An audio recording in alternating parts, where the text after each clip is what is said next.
শাহ আলম নামৰ যুৱকজনৰ সমৰ্থনত ওলাইছে আন এজন ব্লগাৰ। কালি ৰাজ্যজুৰি এটা তীব্ৰ প্ৰতিক্ৰিয়াৰ সৃষ্টি হৈছিল। এজন শাহ আলম যিজনে কালি দেশৰ প্ৰধানমন্ত্ৰী নৰেন্দ্ৰ মোদী আৰু ৰাজ্যৰ মুখ্যমন্ত্ৰী ডক্টৰ হিমন্ত বিশ্ব শৰ্মাক জোতাৰে কোবাবলৈ উচতনি দিছিল এজন শাহ আলম নামৰ যুৱকে, আৰু তেওঁ উচ্ছেদৰ বিৰোধিতা কৰিছিল। তেওঁ কৈছিল যে উচ্ছেদ কৰা দেশৰ উচ্ছেদৰ সমৰ্থন কৰা বা তেওঁলোকৰ নেতৃত্বত উচ্ছেদ হোৱা প্ৰধানমন্ত্ৰী আৰু মুখ্যমন্ত্ৰী লগতে বিধায়কসকলক জোতাৰে কোবাব লাগে, এনেকুৱা ধৰণৰ অশালীন মন্তব্য কৰিছিল। তীব্ৰ প্ৰতিক্ৰিয়াৰ সৃষ্টি হৈছিল। নিউজ 18 অসম নৰ্থ ইষ্টত আমি এই বাতৰি সম্প্ৰচাৰ কৰিছিলোঁ। নিউজ 18 অসম নৰ্থ ইষ্টত বাতৰি সম্প্ৰচাৰ কৰাৰ পাছতেই গাঁতৰ পৰা ওলাইছিল এজন শাহ আলম আৰু কৈছিল মুখ্যমন্ত্ৰীয়ে মোক ক্ষমা কৰি দিয়ক। আৰু সেই ঘটনাৰ পাছতেই নিশালৈ পুনৰ আন এজন ব্লগাৰ ওলাইছে। তেওঁলোকৰ মন্তব্য শুনাম। এইজনে এতিয়া মন্তব্য কৰিছে যে মানৱতাৰ বিৰোধিতা কৰা হৈছে, য'ত উচ্ছেদ হৈছে সেইটো মানৱতাৰ বিৰুদ্ধে কাম কৰা হৈছে, উচ্ছেদ বন্ধ কৰিব লাগে। আৰু এইজন যুৱকৰ সমৰ্থনত এইজন ব্লগাৰে মন্তব্য কৰিছে আৰু কৈছে তেওঁ যে ঠাণ্ডাৰ সময়ত উচ্ছেদ কোনো কাৰণত গ্ৰহণযোগ্য নহয়। যি উচ্ছেদ অভিযানৰ সমৰ্থন সমগ্ৰ ৰাজ্যবাসীয়ে কৰি আছে, তাৰ মাজতেই এনেকুৱা একাংশ লোক ওলাইছে। এইজনৰ ঘৰ হৈছে মুৰাঝাৰতে, যিটো হোজাই মুৰাঝাৰ বুলি অঞ্চল আছে, তাৰ পৰাই দুইজন আহে আৰু দুইজনে আহি এই ধৰণৰ মন্তব্য কৰিছে। মুখ্যমন্ত্ৰী আৰু প্ৰধানমন্ত্ৰীক অশালীন মন্তব্য কৰা শাহ আলমৰ এজন সৰু ল'ৰা, ভুলতে তেওঁ কথা ক'ব পাৰে, এনেকুৱা ধৰণৰ মন্তব্য কৰিছে। মই প্ৰথমতেই দুয়োটা মন্তব্য শুনাই ল'ব বিচাৰিছোঁ। মানুষ তুমি টাইম গেলে মুরা হুরইন দিয়া যে কোনো নেতা এমএলএ সিএম পিএম যেসে গু যাও ইটার মুখও যদি তুমি টাইম জুতা দিয়ে দিতে পারো না তুমি টাইম ফস্তাইবা। তোমার তানোর লাগি ইটাই করতে না, তোমার তানোর লাগি কিছু এখান করতে না। মানুষ তুমি টাইম গেলে মুরা হুরইন দিয়া যে কোনো নেতা এমএলএ সিএম পিএম যেসে গু যাও ইটার মুখও যদি তুমি টাইম জুতা দিয়ে দিতে পারো না তুমি টাইম ফস্তাইবা। তোমার তানোর লাগি ইটাই করতে না, তোমার তানোর লাগি কিছু এখান করতে না। মোটামুটি আসাম আগুন লাগাই ফেলে উচ্ছেদিতার বিরুদ্ধে অতদিন থেকে বাইরে লইছিল না, আজ দিচ্ছে একদম আগুন লাগাইয়া। মানে হে একটা এমএলএ এর বিরোধ করাত লাগিয়া, মানে এমএলএ যে উচ্ছেদের অত বেজতির উচ্ছেদ চলে যে ঠান্ডার মাঝে মানুষে খাফিরা,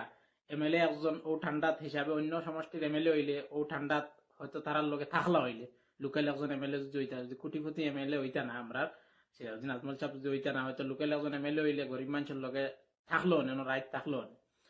তো দেখুন ওটাত মাথাত লাগিয়া মানুষকে কিছু আসলে আবেগিক, হে নিজে খাইকু প্রায় 500 টাকা না 700 টাকা দান করছে। আমরা ব্লগার কয়জনে মিলিয়া গেছে কালকে প্রায় 25-30 হাজার টাকা তুলিয়া আজকে আমরা 2 গাড়ি সামান পৌঁছাইছি, খানির সামান আর কি। ও গ্রুপও হেও আছিল, হেও দিছে 500 টাকা। আর দিয়া আসলে পুয়াটা বয়স কম, কিছু কোনো সময় প্রায় সময় বাদ ব্যবহার করিলা, মানে তোরা তুন্তুকার করে মাতিলা, রাগ উঠিয়ালে বুঝে না কিছু। তার উপরে আগে ওলা পলিটিক্যাল কেস দিছিলে আর বাক্কাই হয়েছে, ওলা শেষ হয়েছে।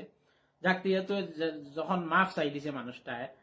তারপরেও দেখি আর ইউটিউবের কিছু মানুষে তারে ছাড়িয়া দিতে চাইরা না, রোস্ট করা ভাই। এখন মানুষকে যদি মাফ চাই দিছে কইছে আর গালাগালি করতো না, বাদ ব্যবহার করতো, মানুষকে সুধরিতে দেও না ভাই। এখন যদি আবার যদি তুমি তারে উচুটুনি দেও, আবার তারা গালিয়া হতে, তো আবার হে তোমাদের গালিয়া। গতিকে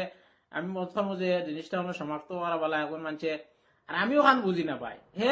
বিরোধ করছে, বিজেপির বিরোধ করছে, হিমন্ত বিশ্ব শর্মার বিরোধ করছে, ইউর বিরোধ করছে, বিরোধ করার লাগিয়ে একটা বাদ ব্যবহার করিলছে, মা চাইছে। ইডিওফর মানুষের অত দরে কিতা লাগে, তোমাদের অত ঘনিষ্ঠ কিতা হিমন্ত বিশ্ব শর্মা আর বিজেপির সিএম, আমিও খান বুঝি না। অত বেজতির উচ্ছেদ করে ঠান্ডার সিজনও এই মানুষগুলো তো আইনে মানে না, যে কোনো মানুষের গালিয়াইব করতে পারবো, বহুত বাদ ব্যবহার করতে পারবো, কিন্তু যে তোমাদের দরে কিতে লাগে, তুমি তাই তো হিসাবে এই মানুষগুলো দিল দিন নফরত করতে লাগে। হ্যাঁ তো দিল দিন নফরত জিনিসগুলো খুলেআম বার হয়ে গেছে ভাই। যখন ইডিওফর মানুষের কাছে আমার অনুরোধ, তুমি তাই এই তোমাদের চ্যানেল কিতা লাগি বাজাই তাই আসাম নিউজ এগুই লগে ইডিওফর চ্যানেল যারা জানেন না, আমি কইয়া দিই ও গিয়া দেখবা। ও যে 2-4 দিন আগে রেজাউল করিম চৌধুরী সাহেবের যে ডবহাত মিটিং হয়েছিল, ও মিটিং যে বুয়া অপপ্রচার করছেন যে মানুষ হয়েছিল না, ও চ্যানেল করছে। নিশ্চয়ই চ্যানেল আমরা ইডিওফর খেয়ে আসন জড়িত। গতিকে অন্তাকে খবর আসামি এটা তো সিলটি মাসে জানেন না, ও আমরা মুসলমান ইডিওফর খেয়ে নিয়ে তারা নিউজও বাজার নিলাইছেন। যাক যেহেতু বাজার নিয়ে কিছু অসুবিধা না, তারাই পুরা ভাইরাল করে দিছো। হে একলা এই কদিন থেকে দেখি আর রাস্তায় ইডিওফর সারারে হাত কুয়ার ফানি খাওয়ার যত ইডিওফর সাপোর্ট ভিডিও বানাইরা। গতিকে তার বিরুদ্ধে 100% মানুষ তা হ্যাঁ ঠিক আছে, ভাষা কিছু কড়া ব্যবহার করলে, তুন্তুকার করে মাতিলা, বড় মানুষের হুরু হিসাবে মাতিলা, এগুলো জিনিস আমি তারে পার্সোনালি ফোন করে বুঝাইছি করছি আর এখন ইনশাল্লাহ মাফ চাইছে আর আগন্তুক দিন ইটা করতো না সারাই ওখান খোকা সারাই ওখান আওয়াজ দিল যে আগন্তুক তারে থেকে আরে কেউ আছেন তালো ফাল দিলে এই পালা হয়েছে ওটা হয়েছে আরে ভাই এখন মানুষ বিপদই বনছে মাথা খান ভুল করে লিছে নিজে সারেন্ডার হর ওটা জিনিস লইয়া মানছে রাজনীতি করেনি ওটা জিনিস লইয়া মানছে হাসি টাট্টার না খাইল বিপদ তোমারও হইতে পারে গতিকে সোশ্যাল মিডিয়াত আছে এটা তো মামুলি এটা মুখ ফিসলিব যে কোনো মানুষ ওখানে আর হে ভিডিও 200 মাইলে ছাড়ি দিচ্ছে তোরা একবার শুনিয়া নিজে শুনিয়া বাদে একবার ছাড়লে হয়তো অসুবিধা হইল না অনেক মনে করে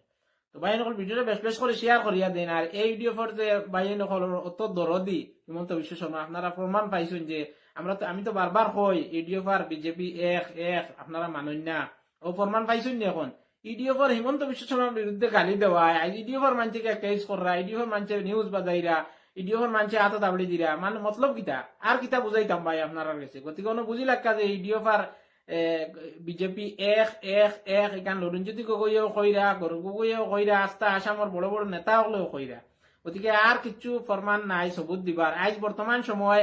এই যে উচ্ছেদ চলে আমরা বিধায়ক এখন টুকলা মাতিছেন বিজেপির বিরুদ্ধে হিমন্ত বিশ্ব শর্মার বিরুদ্ধে এই যে উচ্ছেদ করে না মাতিতা না তারা তলে তলে গতিকে ভাই নকল মাতিতা না ওলা আমরা বিপদী বনবো আরো বিপদ আইব গতিকে আমরা আবো হুঁশিয়ার হইতাম যাতে কোটিপতি মানুষরে আমরা এমএলএ বানাইয়া চলতো না আমরা লোকাল সমষ্টির একজন ফাইট করা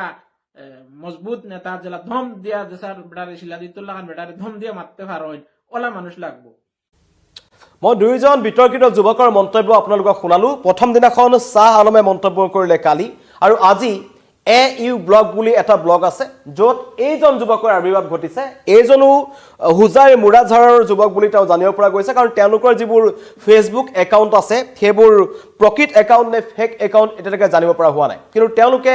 যিবোৰ মন্তব্য কৰিছে সিলেটি ভাষাত মন্তব্য কৰিছে তেওঁলোকে অসমীয়া ক'ব নাজানে আৰু কেনেকৈ সেই হুজাই বা যেহেতু সেই অঞ্চলটোত উচ্ছেদ চলি আছিল যমুনা মৰডঙ্গা অঞ্চলটোত উচ্ছেদ চলিছিল সংৰক্ষিত বন অঞ্চলত উচ্ছেদ চলিছিল 5000 বিঘা ভূমিত বহি থকা 1258টা পৰিয়ালক তাৰ পৰা উচ্ছেদ কৰা হৈছিল উচ্ছেদৰ দিনাখন তাত আহি একাংশ এআইডিএফৰ নেতা আহি তাত উচ্ছেদ বন্ধ কৰিবলৈ চেষ্টা কৰিছিল আৰু আজি এই যিজন ব্লগাৰ ভাঙি যি তেওঁ অসমীয়া ভাষা কিছু ক'ব বিচাৰিছে কিন্তু সিলেটি ভাষাতে সমগ্ৰ কথাখিনি কৈছে তাত তেওঁ এআইডিএফৰ লোকসকলকো তেওঁ টাৰ্গেট কৰি লৈছে তেওঁ কৈছে যিজন যুৱকে আমাৰ মুছলমান মানুহৰ কাৰণে তেওঁলোকৰ মতে যিসকল মুছলমানৰ কথা কৈছে তেওঁলোকৰ কথা কৈছে যে উচ্ছেদৰ সমৰ্থন উচ্ছেদ বন্ধ কৰিবলৈ তেওঁ দাবী কৰি আছে সেইজন যুৱকৰ সমৰ্থনত কিয় মাত মতা নাই তেওঁ যিজন যুৱক শাহ আলমৰ কথা কৈছে তেওঁ মুখ্যমন্ত্ৰী হিমন্ত বিশ্ব শৰ্মাৰ বিৰোধিতা কৰিছে তেওঁ বিজেপি বিৰোধিতা কৰিছে তেনেস্থলত তাত থকা একাংশ লোকে আইডিএফৰ লোকে কি কাৰণত শাহ আলমৰ বিৰুদ্ধে মন্তব্য কৰিছে তাক লৈ তেওঁৰ খুব উঠিছে আৰু তেওঁ লগতে কৈছে যে ঠাণ্ডাৰ দিনত কোনো কাৰণত উচ্ছেদ হ'ব নালাগে উচ্ছেদ বন্ধ কৰিব লাগে যি দাবী আগতে আমি দেখিছিলো একাংশ বেদখলকাৰী যিসকলে আহি সংৰক্ষিত বনাঞ্চলৰ মাটি দখল কৰি গছ গছনি কাটি তাত একাংশ অপৰাধজনিত ঘটনাত তেওঁলোক জড়িত হৈ আছে সেই সকলৰ সমৰ্থনত এজন দুজনকৈ সোশ্যাল মিডিয়াৰ জৰিয়তে এনেকুৱা যুৱকবোৰে খা পাইছে আৰু অতি ৰহস্যজনক কথা